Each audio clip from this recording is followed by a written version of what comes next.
jusqu'à Koussema que les choses vont réellement bien commencer Et maintenant. l'on voit le président de la République, Félix-Antoine Tshisekedi Tshilombo, qui se déplace jusqu'au parvis du palais pour accueillir son homologue. C'est un rituel classique ici au palais de la nation. Toutes les fois que le chef de l'État reçoit ses homologues, ses hôtes des marques, il se déplace pour les accueillir. Et c'est ce qu'il fait en ce moment en accueillant son homologue Umaro Sissoko Embalo, dont on voit les cortèges ici au fond de l'écran. Le président de la République fait personnellement le déplacement pour accueillir son homologue. On rappelle, pour ceux qui viennent de nous prendre en cours, que depuis ce matin, le président de la République de Guinée-Bissau est arrivé à Kinshasa par l'aéroport international d'Ndjili. Il est ici pour 48 heures de visite de travail. Les deux chefs d'État se connaissent déjà et se fréquentent mutuellement. Voilà, les cortèges présidentiels s'y mobilisent et le président Omaro Sissoko Embalo va sortir de voilà, il va sortir de son véhicule pour saluer, serrer la main de son homologue Félix-Antoine Tshisekedi Tshilombo, qui est arrivé sur place pour l'accueillir. Voilà, nous allons assister dans quelques instants à la sortie du président de la République de Guinée-Bissau, Umaro Sissoko, voilà, qui descend de sa voiture ici et il est accueilli par le président de la République, Choda Kolade. Oui, ce qui traduit une amitié personnelle entre les deux chefs d'État, mais aussi l'excellence des relations entre leurs pays respectifs. Nous allons suivre le Les cérémonie honneurs. d'honneur.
puis après cet instant, les deux chefs d'État vont traverser donc cette haie d'honneur dressée ici à l'entrée du palais de la nation. Voilà, le détachement d'honneur qui exécute. Et c'est sous cette cadence, donc voilà, c'est un détail protocolaire. Vous avez vu ces changements? Oui, ces changements. Oui, voilà, parce que c'est lui l'autre, c'est lui qui reçoit, effectivement, il met son invité et il traverse donc le détachement d'honneur de la garde républicaine commandé par le général Serge Monga. Il va saluer l'emblème national, c'est des coutumes en tout cas, sous la cadence donc de cette musique de la garde républicaine, un rituel auquel le président est habitué en tout cas depuis plusieurs années maintenant et qu'il exécute en ce moment avec son homologue Umaro Sissoko Embalo. Voilà, les deux chefs d'État sont en train d'avancer lentement mais sûrement pour rejoindre le palais. Donc voilà, il est vraiment à l'aise, surtout que ce n'est pas la première fois qu'il arrive en République démocratique du Congo. Dès qu'il a fini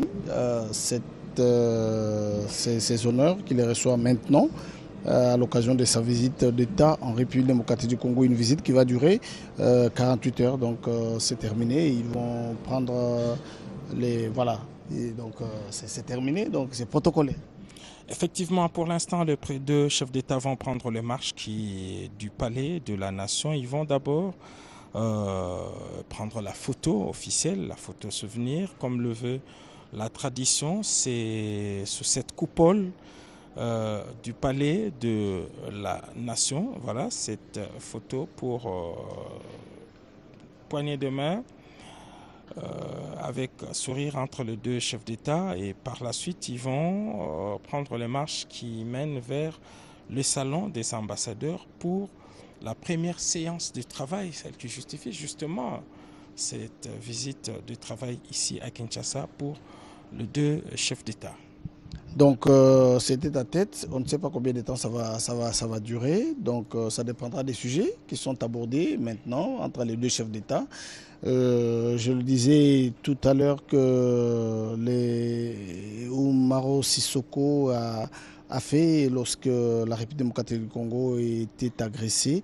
Il a clairement affiché son soutien au président de la République, Félix Antoine Tshisekedi Tshilombo. Voilà, ils vont saluer les personnalités, les membres du gouvernement de la République. On reconnaît au fond ici Madame la conseillère diplomatique du président de la République. Il y a quelques officiers, Madame la ministre d'État, ministre des Affaires étrangères au bout, avec son homologue de Guinée-Bissau. Je reconnais là le haut représentant du chef de l'État, côté congolais, et puis côté guinéen également. On a vu le ministre qui était ici dans cette salle qui est parti. Oui. Alors là, voilà, nous sommes à l'intérieur du salon diplomatique. C'est ici que tous les ambassadeurs viennent pour présenter leur lettre de créance. Et c'est ici également que le président de la République reçoit ses homologues. Le pape François est passé par là. Il a reçu dans ce salon des ambassadeurs. Et après cette poignée de main, je pense que la presse devrait se retirer pour laisser les deux chefs d'État accompagnés de leur délégation officielle pour une séance de travail. On a vu côté congolais la présence de Madame la ministre d'État, ministre des Affaires étrangères, Thérèse Kayikwamba. On a vu également Madame Wagner Kayikwamba, qui est la conseillère diplomatique du président de la République, voilà, les directeurs des cabinets, et voilà comment les directeurs des cabinets, les hauts représentants du président de la République et la conseillère diplomatique, et de l'autre côté également. Voilà, donc dès cet instant, nos chronos sont en marche. Le président de la République du Congo qui reçoit en ce moment son homologue de la Guinée-Bissau en visite pour évoquer des questions, d'importantes questions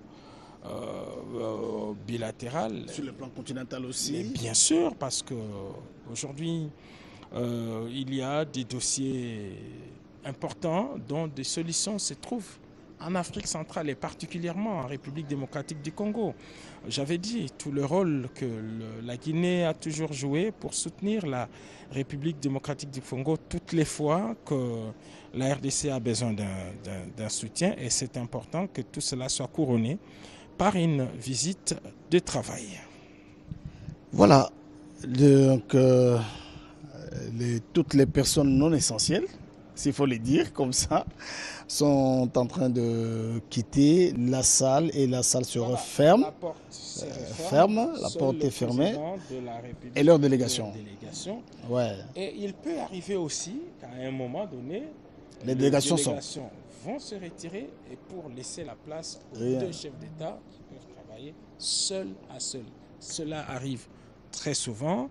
Ça peut aussi arriver, ça dépend d'eux. Et à un moment donné, donc, ils peuvent encore demander aux délégations respectives de pouvoir vider la salle et pour le laisser travailler seul. Et lorsqu'ils auront fini, ils viendront dans cette salle pour une autre cérémonie tout aussi protocolaire. Et cette fois, nous avons parlé de cette décoration que vous maîtrisez mieux d'ailleurs. Merci beaucoup, Giscard. Vous nous avez donné beaucoup d'informations là-dessus. La salle est en train d'être apprêtée parce que maintenant, toutes les délégations sont donc déjà assises et les chefs d'État sont en train, en ce moment, de se parler, parler République, parler continent, parler monde, parler aussi de ce qui s'est passé. Vous le savez, le président de la République revient de Rome,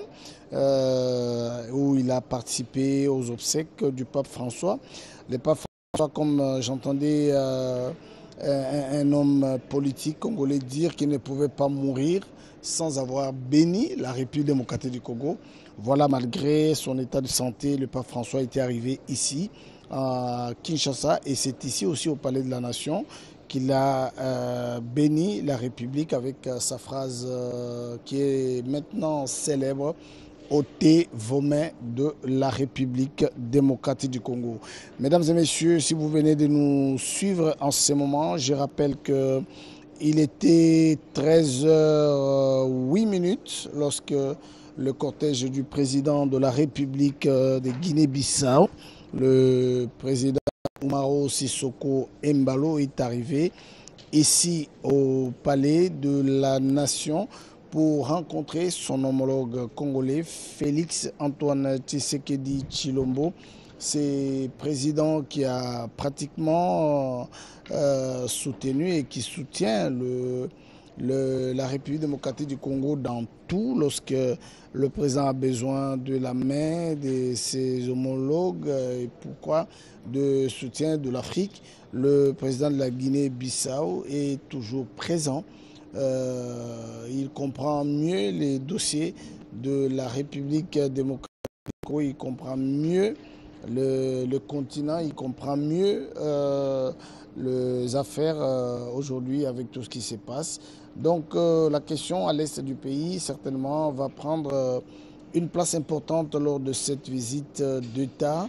Je rappelle que Umaro Sissoko Embalo, qui est arrivé à Kinshasa aujourd'hui, est en fonction comme président de la République depuis le 27 février 2020, 5 ans, 2 mois et 2 jours, jour pour jour, aujourd'hui qu'il est à la tête du pays. Les élections se pointent à l'horizon, certainement à 52 ans. Il a encore beaucoup de choses à donner pour son pays. Il est candidat à sa propre succession pour les élections qui se pointent à l'horizon dans son pays pour un deuxième mandat à la tête de la Guinée-Bissau. Voilà, chers téléspectateurs, amis de la radio-télévision nationale congolaise, de partout où vous nous suivez, sachez que nous émettons à Kinshasa, capitale de la République démocratique du Congo, et précisément Nous sommes ici au Palais de la Nation où le président de la République est en ce moment en tête-à-tête avec son homologue de la Guinée-Bissau, le général Umaro Sissoko Embalo, qui est arrivé à Kinshasa et a été accueilli à l'aéroport de Ndjili par la première ministre, chef du gouvernement, Madame Thérèse Wagner. Donc c'est plutôt la première ministre, chef du gouvernement. Je parle de Madame Judith Souminois. Et la ministre des Affaires étrangères, elle est en ce moment en train de suivre cet tête-à-tête entre les deux chefs d'État, entre Félix Tshisekedi et le général Umaro Sissoko Embalo, qui est arrivé à Kinshasa il y a à peu près une heure ici. Son pays, je le dis, que c'est un grand pays aussi qui n'a pas la même dimension géographique avec la RDC. La RDC, c'est un grand pays continent. Umaro Sissoko Embalo, je le dis, il est titulaire d'une licence en relations internationales obtenue à l'Institut supérieur des sciences sociales et politiques à l'Université technique de Lisbonne, puis d'une maîtrise en sciences politiques à l'Institut d'études internationales de Madrid en Espagne, et puis d'un doctorat en relations internationales à l'Université de Madrid. Et puis il s'est rendu certainement en Israël pour poursuivre ses études. Donc dans la salle, nous avons la première ministre, chef du gouvernement, Judith Souminoua, qui est assise côte à côte avec le premier vice-président du Sénat, José Kalalawa Kalala, qui est pratiquement ici, il représente le président Sama Lukonde, qui se trouve en ce moment au Maroc pour les assemblées de présidents de Sénat. Donc, le président Umaro Sissoko Embalo, qui est arrivé à Kinshasa en début de cet avant-midi, donc il a été accueilli au bas de la passerelle par la première ministre, chef du gouvernement. Jusqu'à Koussema, une autre information. C'est juste de préciser que les deux chefs d'État vont bel et bien se présenter devant la presse. En tout cas, il nous l'a confirmé tout à l'heure. Le protocole nous a donné cette confirmation. Les deux chefs d'État vont se retrouver devant la presse. Ils vont s'exprimer et donner des réponses aux questions que se pose le public en ce moment. Nous voulons aussi rappeler que le président de la République, Félix-Antoine Tshisekedi Tshilombo, a débuté sa journée par un ballet diplomatique, comme il a d'ailleurs fait hier. Aujourd'hui, arrivé fin mandat en poste depuis 3 ans, l'ambassadeur de la Suisse en RDC est allé faire ses adieux au président de la République, Félix-Antoine Tshisekedi Tshilombo, ici dans ces bureaux du Palais de la Nation. Ce fut un entretien convivial au cours duquel les deux personnalités ont également évoqué plusieurs sujets d'intérêt commun entre la République démocratique du Congo et la République helvétique. Mais au sortir de cette audience, l'ambassadeur en a profité, donc au-delà des adieux, de faire le bilan de ces 3 années passées en poste en République démocratique du Congo en sa qualité d'ambassadeur extraordinaire et plénipotentiaire de Suisse à Kinshasa. Le diplomate helvétique a en fin mission parlé des moments forts qui ont marqué son mandat, parmi lesquels l'inoubliable visite de 5 jours du président de la Confédération helvétique en République démocratique du Congo, Robert Ndaye. Je me rappelle bel et bien effectivement de ces voyages. Aujourd'hui, nous allons parler des péripéties de ces voyages. Le président de la Confédération helvétique, qui n'est élu que pour une année d'ailleurs, avait sollicité, est arrivé à Kinshasa pour une visite à Goma et Bukavu. Pourquoi? Parce que c'est là que se concentre le plus grand budget de leur intervention en République démocratique du Congo. Et d'ailleurs, c'est contrairement aux autres qui ont des sièges à Kinshasa, la coopération suisse est à sa base à Bukavu et déploie beaucoup de moyens. Nous avons vu beaucoup, il intervient beaucoup dans l'humanitaire, dans l'encadrement, dans l'encadrement de petites et moyennes entreprises. Alors, le président de la Confédération helvétique est arrivé ici. Le président de la République, Félix-Antoine Tshisekedi Tshilombo, n'avait pas lésiné sur le moyen pour un accueil digne de son rang. Non seulement qu'il a mis à sa disposition tous les moyens logistiques, des véhicules blindés sont partis de Kinshasa pour Goma puis Bukavu. Sa sécurité était assurée. Mais aujourd'hui, ce n'est pas un secret d'État. Je peux donner un détail. Le président de la Confédération helvétique est venu dans un avion commercial. Pourquoi? Parce que l'équipe de l'aviation présidentielle de Suisse, j'ai dit bien l'équipe, avait donné son objection. Qu'ils ont dit qu'ils ne pouvaient pas atterrir à Goma. Non pas parce qu'il y avait insécurité, non, toutes les dispositions étaient prises, mais parce que c'est un aéroport tout particulier. Donc ils n'avaient pas encore l'expérience de pouvoir atterrir dans cet aéroport. Pour ceux qui connaissent la ville de Goma, l'aéroport se trouve au pied de Nyiragongo. On y décolle et on y descend d'un seul côté par les lacs. Et l'équipage de l'avion présidentiel suisse a émis des réserves. Alors qu'est-ce qui s'est passé? Le président est arrivé dans un vol commercial par Kinshasa. À partir de Kinshasa, ils ont pris un aéronef de la MONUSCO qui l'a transporté jusqu'à Goma. Et à partir de Goma, la prise en charge de la RDC a été assurée par de véhicules, mais aussi par des bateaux. Nous l'avons accompagné, ils ont visité leurs actions au niveau de Goma. Ils ont parlé avec la MONUSCO également et le personnel suisse de la MONUSCO. Nous avons fait la traversée du lac Kivu, bien escorté par la garde républicaine, jusqu'à Bukavu, où il a eu également d'intenses activités. Nous avons visité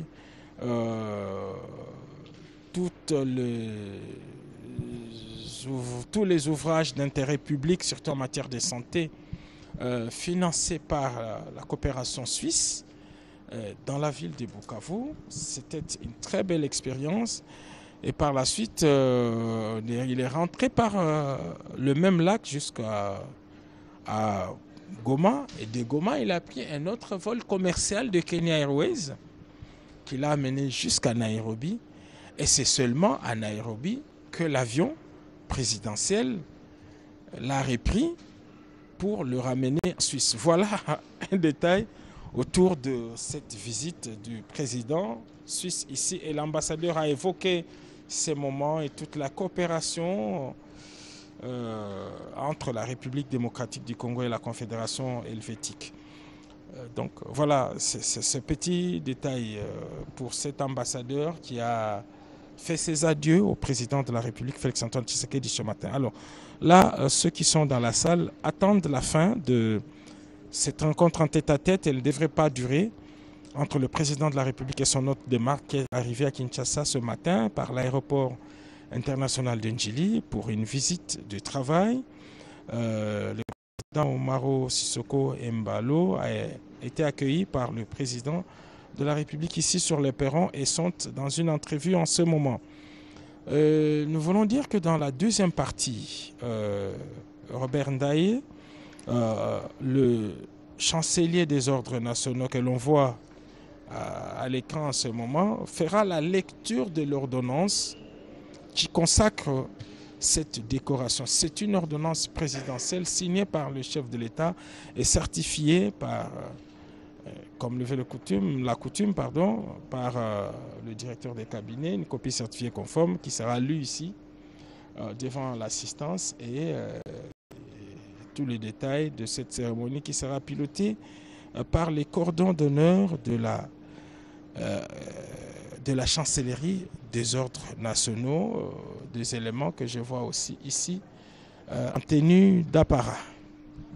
Le programme prévoit qu'après ce tête-à-tête entre les deux chefs d'État, le président Félix-Antoine Tshisekedi Tshilombo et le président Umaro Sissoco Embalo, il y aura en deuxième position la cérémonie de décoration du président de la République de Guinée-Bissau, le général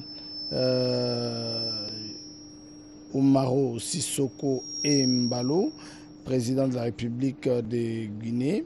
Il y aura la présentation du programme par le protocole, ça c'est les programmes.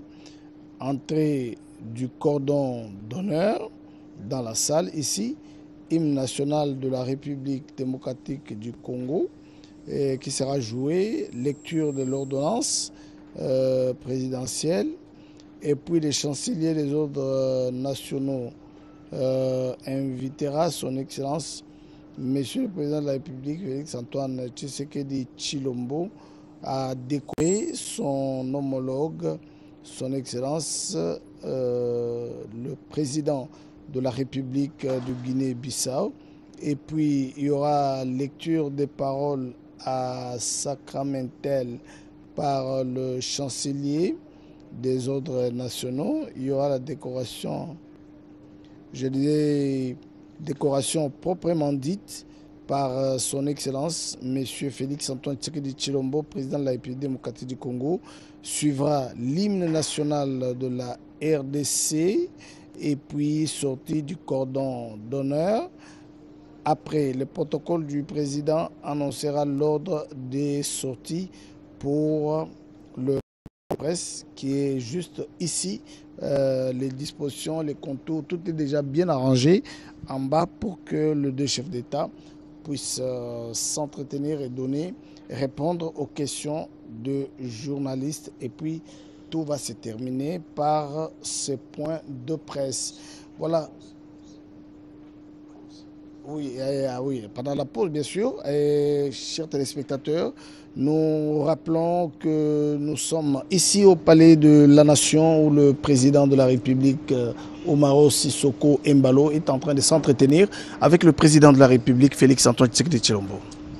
Alors, on voit entrer dans la salle ceux qui accompagnaient le président de la République, la délégation officielle. On voit la ministre d'État, ministre des Affaires étrangères, Thérèse Kayikwamba, qui est sortie de la salle, tout comme son homologue de Guinée-Bissau. Donc en ce moment, l'audience se poursuit, mais seul à seul, les deux chefs d'État s'entretiennent. C'est dire qu'ils ne devraient pas traîner, en tout cas pour rejoindre les autres qui sont dans cette salle. Il y avait le directeur des cabinets, Anthony Kinzo Kamole, qui est sorti de la salle, la ministre d'État, nous l'avons déjà dit, la conseillère au collège diplomatique, Kayikwamba Wagner, qui également est en train d'être installé maintenant. On a vu le haut représentant Sumbu qui est sorti de la salle. Voilà, ce qui montre que d'ici quelques instants, c'est tête-à-tête entre les deux chefs d'État devrait prendre fin et que les deux personnalités, les deux dirigeants vont se présenter dans cette salle pour cette deuxième partie de la décoration. Voilà, comme l'a dit Jusqu'à Koussema tout à l'heure, je vois les drapeaux de deux pays. La salle est déjà presque prête. Vous le disiez tout à l'heure qu'à un moment donné, les délégations vont quitter la salle et laisser les deux chefs d'État en train de s'entretenir pour donner les grandes lignes des orientations. Mais ils auront aussi l'occasion de répondre aux questions de la presse dans le hall du Palais de la Nation pour cette première journée de la visite officielle du président de la Guinée-Bissau, le général Umaro Sissoco Embalo. Voilà, chers téléspectateurs, certainement que vous venez de nous joindre en ce moment. Nous sommes, voilà, vous avez vu tout à l'heure en bas. Est-ce que la réalisation peut nous donner les images de la salle où va se tenir dans quelques instants le point de presse entre les deux chefs d'État qui répondront certainement aux questions de journalistes, tant nationaux qu'internationaux, qui sont déjà ici, qui attendent ces moments pour suivre ces points de presse entre les deux chefs d'État, Mao Sissoko et Mbalo, qui est à Kinshasa, et qui est à l'aéroport d'Indjeli par la première ministre, chef du gouvernement, Madame Judith Suminwa Tuluka. Et aussi, j'ai dit tout à l'heure que ou la médaille d'honneur que le président de la Guinée-Bissau va recevoir tout à l'heure, c'est